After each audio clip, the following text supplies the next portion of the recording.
जय माता दी। माता रानी आप सभी भक्तजनों पर सदैव अपनी कृपा दृष्टि बनाए रखे। आज हम जानेंगे नवरात्रि के 9 दिनों में देवी माता के 9 रूप और 9 विशेष भोग माता को क्या लगता है। नवरात्र के 9 दिनों में आदि शक्ति दुर्गा के 9 रूपों का पूजन किया जाता है। माता के इन 9 रूपों को नव दुर्गा के नाम से जाना जाता है। नवरात्र के 9 दिनों में माता दुर्गा के जिन 9 रूपों का पूजन किया जाता है उनमें से है पहली माता शैलपुत्री, दूसरी माता ब्रह्मचारिणी, तीसरी माता चंद्रघंटा, चौथी माता कूष्मांडा, पांचवी माता स्कंद माता, छठी माता कात्यायनी, सातवीं माता कालरात्रि और आठवीं महागौरी और नौवीं माता सिद्धिदात्री की पूजन की जाती है। नवरात्र के 9 दिनों तक विधिवत उपवास करने के बाद आश्विन महीने के शुक्ल पक्ष की 9वीं तिथि के दिन उपवास का समापन किया जाता है। प्रत्येक उपवासक की यह जिज्ञासा रहती है कि वह माता को भोग में क्या दे कि माता शीघ्र प्रसन्न हो जाए। हिंदुओं का कोई भी उपवास भोग प्रसाद के बिना पूरा नहीं होता। व्रत किसी भी उद्देश्य के लिए किया गया हो उसमें देवी देवताओं का भोग अवश्य लगाया जाता है। नवरात्र के 9 दिनों में 9 देवियों को अलग अलग भोग लगाया जाता है। आइए जानते हैं 9 देवियों के अलग अलग भोग के बारे में। माता शैलपुत्री को लगाए जाने वाला भोग शुक्ल पक्ष की प्रतिपदा को प्रथम नवरात्र होता है। नवरात्र के पहले दिन माता के प्रथम रूप माता शैलपुत्री की पूजा की जाती है। माता शैलपुत्री पर्वतराज हिमालय की पुत्री है और इसी का उनका नाम शैलपुत्री पड़ा है। इस दिन उपवास करने के बाद माता के चरणों में गाय का शुद्ध घी अर्पित करने से आरोग्य का आशीर्वाद प्राप्त होता है और उपवास करने वाले को निरोगी काया मिलती है।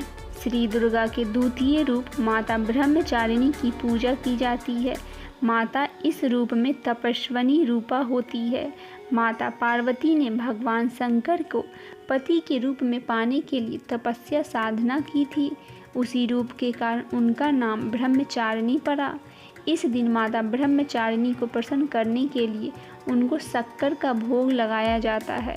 इस दिन माता को शक्कर का भोग लगाने से घर के सभी सदस्यों की आयु में बढ़ोतरी होती है। माता चंद्रघंटा को लगाए जाने वाला भोग माता के तीसरे स्वरूप चंद्रघंटा के माथे पर चंद्र अर्ध स्वरूप का विद्यमान है। नवरात्र के तीसरे दिन इनका पूजन अर्चन किया जाता है। माता चंद्रघंटा का पूजन करने से उपवासक को सभी मनोवांछित फल स्वतः पूरी हो जाती है तथा वह संसारिक कष्टों से मुक्ति पाता है। माता की पूजा करते समय उनका दूध या दूध से बनी मिठाई अथवा खीर का भोग लगाया जाता है।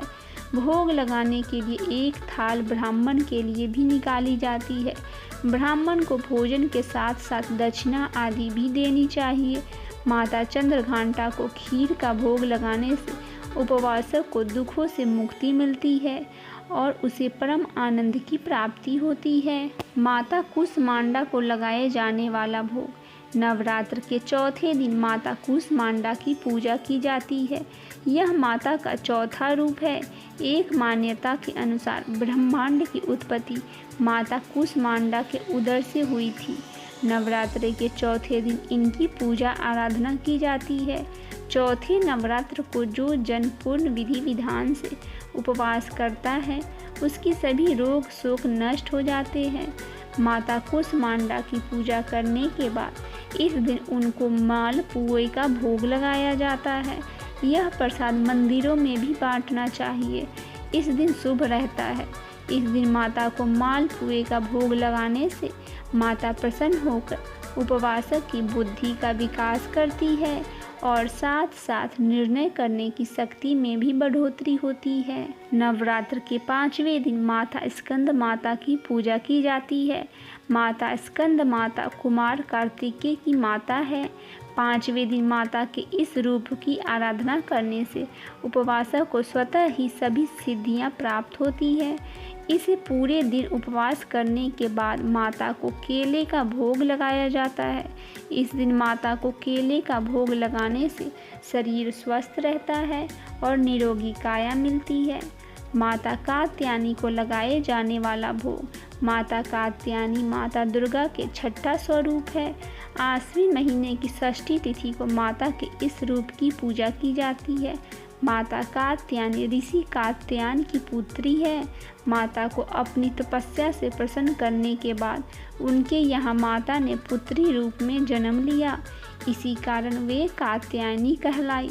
नवरात्रि के छठे दिन इनकी पूजा आराधना की जाती है।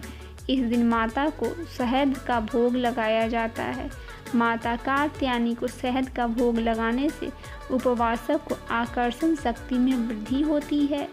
माता काल रात्रि को लगाए जाने वाला भोग।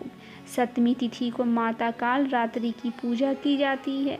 ये माता के काल अर्थात बुरी शक्तियों को नाश करने वाली है, इसीलिए इन्हें काल रात्रि के नाम से जाना जाता है। नवरात्र के 7वें दिन इनकी पूजा अर्चना की जाती है।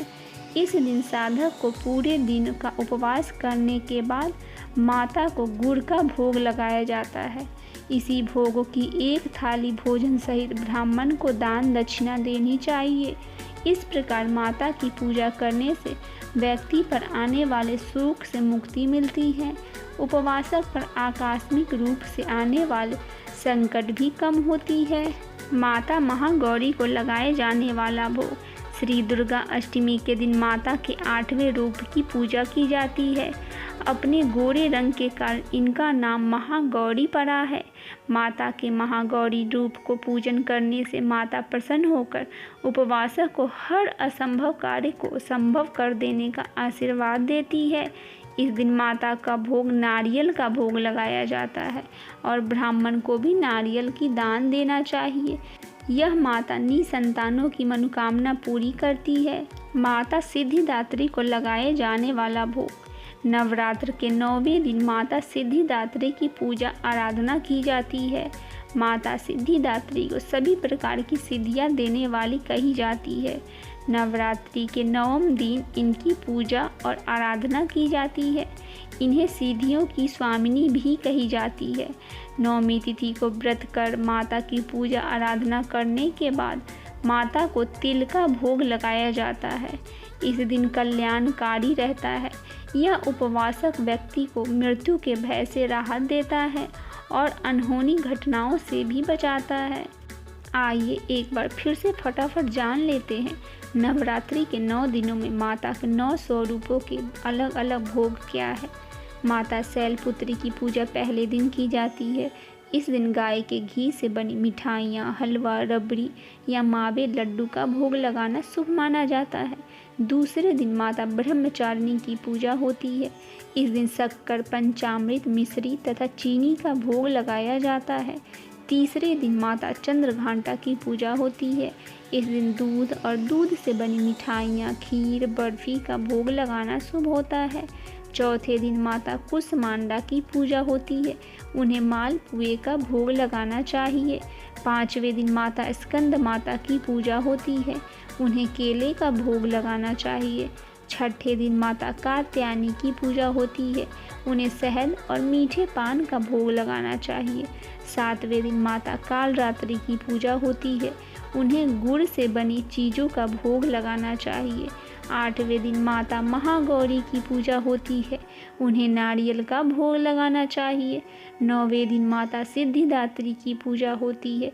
उन्हें चना, खीर, पूरी, हलवे का भोग लगाना चाहिए।